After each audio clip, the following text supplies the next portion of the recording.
The room fell silent. Even the air seemed to freeze. Chief Bright coughed, struggling to process it. Femi, are you sure about this? Marriage is not a game. Femi's gaze didn't waver. He moved closer to his dad and whispered into his ears. I am sure. If she refuses, sack her. But if she accepts, I will shape her into the woman this company needs. Sacking her will cause scandal because her face is already everywhere. People admire her beauty. But if we polish her, she will become an asset and not a liability. Sandra turned to him with fire in her eyes. This is madness. I will not marry you. Then, prepare to be jobless, Chief Bright interrupted. His tone was final. Sandra's lips trembled. Jobless? Oh no, she couldn't afford to be jobless. Her family depended on her. Her rent was unpaid. Her younger brother's school fees was hanging. She looked at Femi's smug face and wanted to slap him. But instead, she whispered through clenched teeth. Fine, I'll marry you. But don't think for a second that I will like you. Femi smiled faintly, victory dancing in his eyes. We will see, he said, and brought out a written contract, which he handed to her. And without thinking twice, she signed it. Can I go back to my office now? She asked, rising up to leave. You should have read the contract before signing it. In there is written that you are suspended with immediate effect for 6 months without pay. Sandra stood with her eyes wide like a woman giving birth. She quickly rushed over the contract, but it was too late. She had signed everything. And just like that, Sandra's crown of pride shattered. From the queen of the skies, she had fallen into the strangest marriage contract ever written. A week later, after the court wedding, Sandra stepped into the company car with her handbag swinging like a pendulum. In her head, she had already pictured the mansion. Golden gates, fountains, a chandelier bigger than her village church, servants bowing left and right. After all, this was the CEO's son. Even if he was dressed like a beggar, surely his home would reflect wealth. Where are we going? Sandra asked, confused, as the car turned into a narrow street with potholes big enough to swallow a tricycle. You will see, Femi replied calmly. The car stopped in front of a faded two-story building with cracked walls, paint peeling like old yam, and chickens scratching in the dust nearby. Sandra's mouth fell open. This must be a joke. Where is the mansion? Femi climbed out casually. Welcome home, wifey. Sandra blinked, certain she was dreaming. Home? Here? You want me, as in Sandra, to live in this carpenter's workshop? The neighbors, women in wrappers and men in singlets, stopped to stare. Sandra wanted to melt into the ground. Inside the apartment, her shock grew worse. The living room had 2 old chairs, a wobbly table, and a fan that squeaked like a crying goat. A torn calendar from 2018 still hung on the wall. Sandra placed her hands on her hips. I can't stay here. God forbid. I'm going back to my apartment. Femi leaned against the doorframe, smiling wickedly. Remember the contract. Walk away, and you are not only jobless, but you have 10 million naira debt hanging on your head. Sandra stomped her foot like a child. You are wicked. You are not only ugly, you are wicked and ugly. Femi chuckled. Ah, Thank you. Coming from you, that's a compliment. She hissed, flung her bag on the squeaky chair, and muttered, God, why me? That night, Sandra struggled to sleep as mosquitoes buzzed around her head. In the sitting room, Femi's laughter floated out as he whistled happily, like a man enjoying a sweet victory. Sandra pulled the pillow over her face and swore under her breath, if this is marriage, then God help me. By morning, Sandra was already plotting her escape. She woke up, looked around at the cracked ceiling, and groaned. Even my village has better houses than this, she muttered. She stormed into the kitchen to find Femi calmly frying plantain like nothing was wrong. Sandra crossed her arms. So this is the life you brought me into. A queen like me, reduced to watching a fake beggar fry dodo in a face me I face you kitchen. Femi flipped the plantain without flinching. Ah, correction. It is not fake beggar. It is certified ugly beggar husband. Get it right. Sandra's mouth fell open. Did you just call yourself ugly? Ah, it is better for me to say it than hear it from you 10 times a day, Femi shot back. She hissed so loudly, the neighbor's baby cried. You are impossible, I swear. If not for this stupid contract, I would have left you and your mosquito apartment by now. Femi smiled slyly, placing the golden plantain on a cracked plate. But you signed it, remember? Till death or dismissal do us part. Sandra grabbed her bag. Good. Sack me. I'll rather hawk granuts than live with you. Femi leaned against the wall, arms folded, looking like he had all the time in the world. Go ahead. But before you hawk granuts, you might want to explain to your landlord how you pay the 3 months rent you owe. Or maybe your brother will drop out of school. Or your mother will. Shut up, Sandra snapped, eyes watery. Don't you dare mention my family. For a moment, Femi's smile faltered. He saw the crack in her armor, the vulnerability behind all her noise. But he quickly covered it with another smirk. Then, behave yourself. This is your home now with me, your handsome husband. Sandra burst out laughing so hard, she almost choked. Handsome? You? I beg, Femi. Leave comedy for basket mouths. You're not even close. Femi grabbed the nearest pillow and tossed it at her head.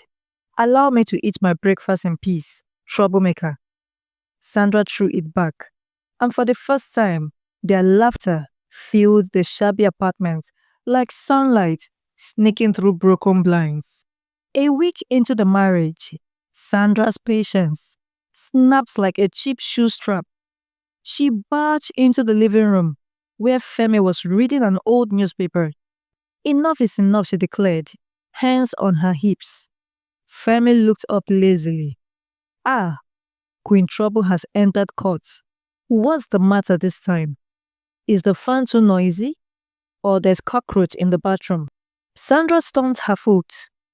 Don't play with me, Femi. My mother's medicine is finished. My brother's school fees is due. And my landlord is threatening to throw out my things from my old apartment. You must give me money today. Femi folded the newspaper neatly and set it aside. His calmness only made Sandra's blood boil hotter. Money? He asked softly.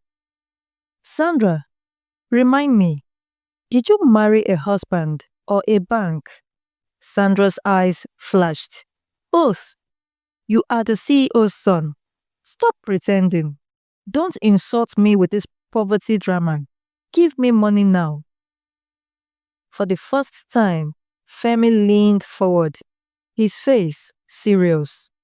Sandra, listen and listen well.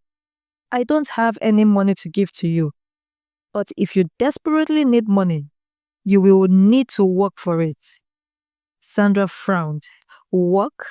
What nonsense are you talking about? Have you forgotten that I'm a flight attendant? And have you forgotten that you have been placed on suspension? Femi said, with a sharp tone. Anyway, if you are really serious about making money, you can resume tomorrow as a cleaner at the office. The silence that followed could have broken glass. Sandra's jaw dropped so low, it almost touched the floor. Cleaner? She screamed. You want me, Sandra, to be mopping floors like a house girl?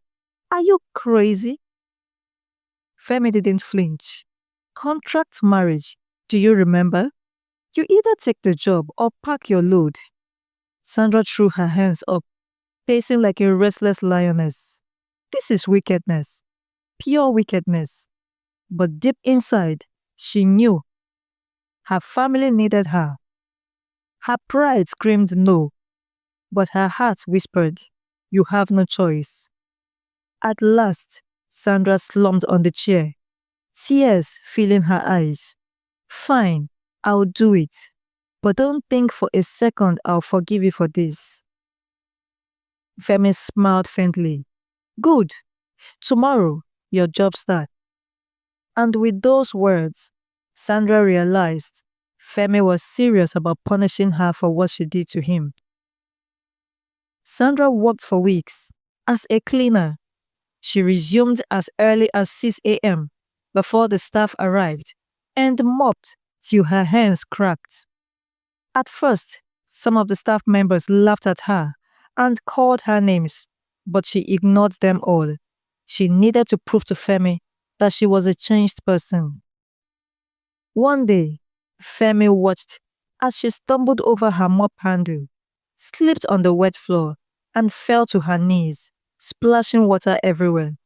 Some staff members gasped, others giggled.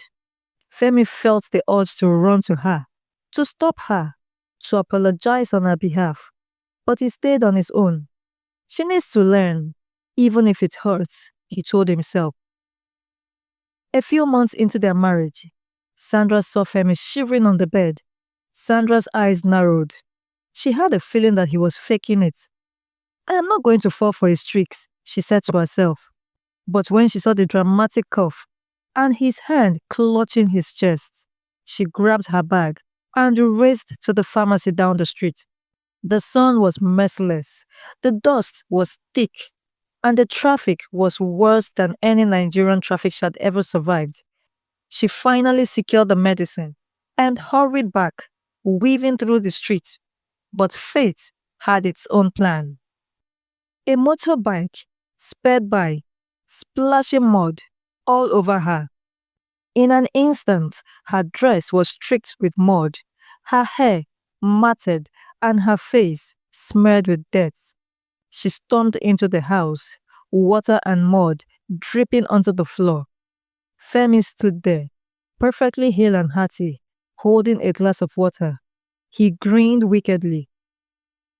Ah, you look fantastic, he said, eyes twinkling. Sandra glared, exhausted and covered in mud. You made me run like a headless chicken for nothing. Femi chuckled, a soft, almost mischievous sound. For nothing? Are you sure? He leaned closer, his voice low. Or maybe, just maybe, you learned something about humility and endurance today. Sandra wanted to throw the medicine at him, but instead, she grabbed a nearby pillow and flung it straight at his chest. Femi caught it effortlessly, laughing. Ha! That's the spirit, passion, and energy. Qualities every man needs in a wife. Despite herself, Sandra's lips twitched, a tiny smile betraying her frustration. She stormed out of the room, muttering, I hate you. Absolutely, 100% hate you. And Femi realized that the more he humiliated her, the more he cared. His chest tightened in ways he didn't understand yet. One afternoon, she was scrubbing the bedroom floor when Femi strode in, hands in his pockets, pretending to be casual. You missed a spot, he said, pointing to a tiny smear on the floor. Sandra froze. Are you kidding me? I've cleaned this place 5 times today. Femi smirked. Ha! Perfection is a journey, my dear. Some of us were born to spot flaws. Sandra's eyes narrowed. Johnny, my foot. You just enjoy watching me suffer. Watching you suffer? Femi chuckled, tilting his head. No, no. I'm appreciating your unique approach to cleaning. Sandra rolled her eyes and muttered, contract or not, I swear, I'm leaving this madness. Femi's tone turned mock serious. Leaving? Ha, yes, the contract clause you signed. Have you read it again? You will need to stay for 6 months or pay me for damages. She groaned, flopping onto the nearest chair. You are the most impossible man I've ever met. And you, the most stubborn woman, Femi replied softly, almost under his breath, but loud enough for her to hear. I hate you, she said, but her voice wavered slightly. And I enjoy every moment of that, he countered, smiling faintly. They stared at each other. The tension was electric. The room suddenly felt smaller, warmer, and dangerously intimate.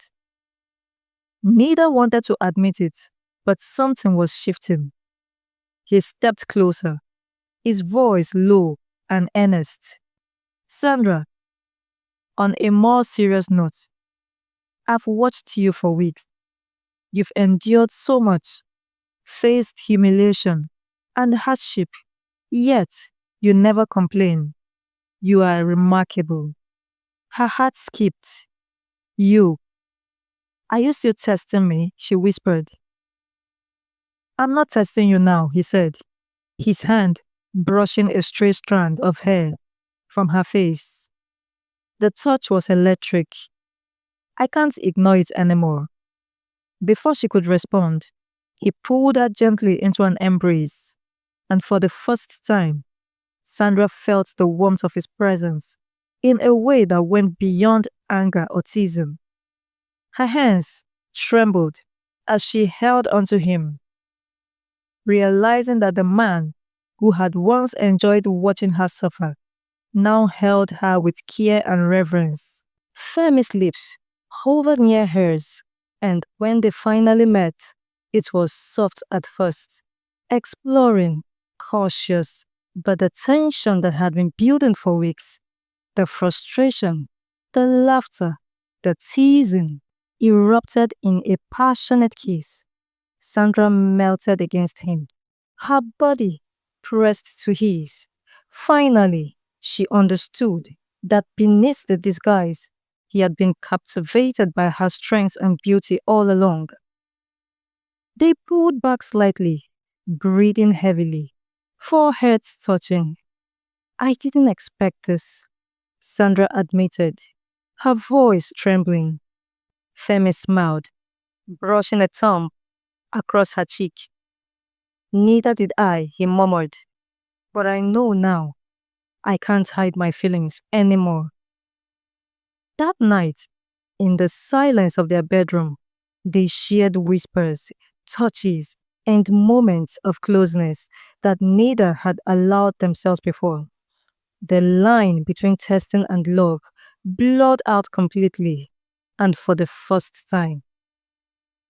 One morning, as Sandra sipped tea in their modest apartment, she felt a flutter of unease, and then a new strange warmth in her body.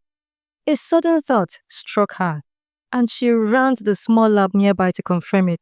When she returned, her hands trembled, and her eyes sparkled with a mix of fear and joy.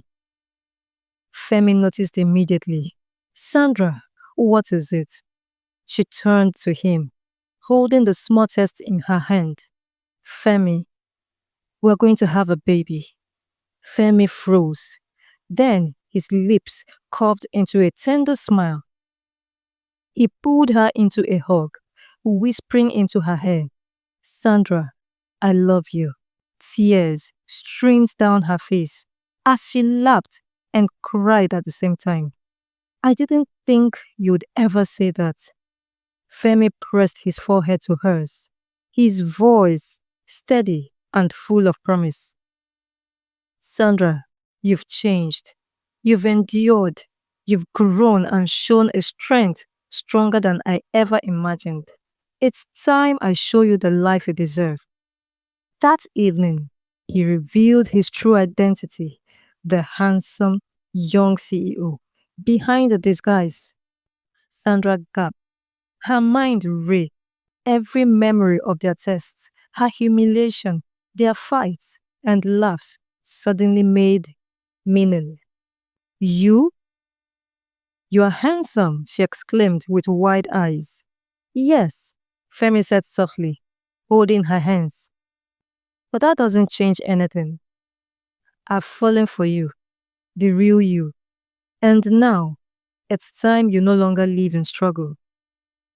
He arranged for them to move to his mansion. As they stepped into the grand home together, Sandra realized that every moment of humiliation, every test, and every lesson had prepared her for this moment. Months later, Sandra, radiant in a flowing white gown, walked into a sunlit garden, surrounded by friends, family, and colleagues. Femi stood at the altar, handsome and proud. Their eyes met, and the room seemed to disappear.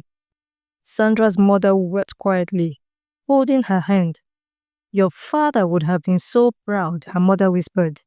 Sandra nodded, feeling the weight of every sacrifice, every lesson, and every challenge that had brought her here. The ceremony was beautiful. The priest spoke of forgiveness, resilience, and love, emphasizing that true wealth was not measured by possessions but by the heart. Femi's father gave Sandra a gentle smile, acknowledging the woman who had transformed her son's heart. Later, as the reception blossomed with music, dancing, and laughter, Sandra took the microphone. There was a time I thought my mistakes defined me. But today, I stand before you because someone gave me a second chance and because I chose to learn from my journey. Let us all remember kindness, humility, and love are what truly make us rich. The guests erupted in applause, and Femi pulled her close, whispering, You've become everything I hoped for and more. Months later, Sandra and Femi welcomed their first child, a boy they named Nicholas, in honor of the lessons that shaped them. Later, they were blessed with a daughter, Grace, symbolizing the gift of love, mercy, and second chances. Their life was far from perfect, but it was full of laughter, humility, and love. Every year, they hosted a breakfast for junior staff at the airline, ensuring that kindness and respect for all became part of the company's culture. And sometimes, late at night, Sandra would glance at Femi, smile and whisper, Everything changed the day I met you. He would smile back, holding her hand, and reply, or maybe everything changed the day I met you. And so, their story became a legend, a tale of humility, redemption, and love, a reminder that the greatest treasures in life are not possessions, but hearts willing to forgive, learn, and love. Did you learn something from this story? If you did, let me know in the comment section. Thank you for watching. God bless you.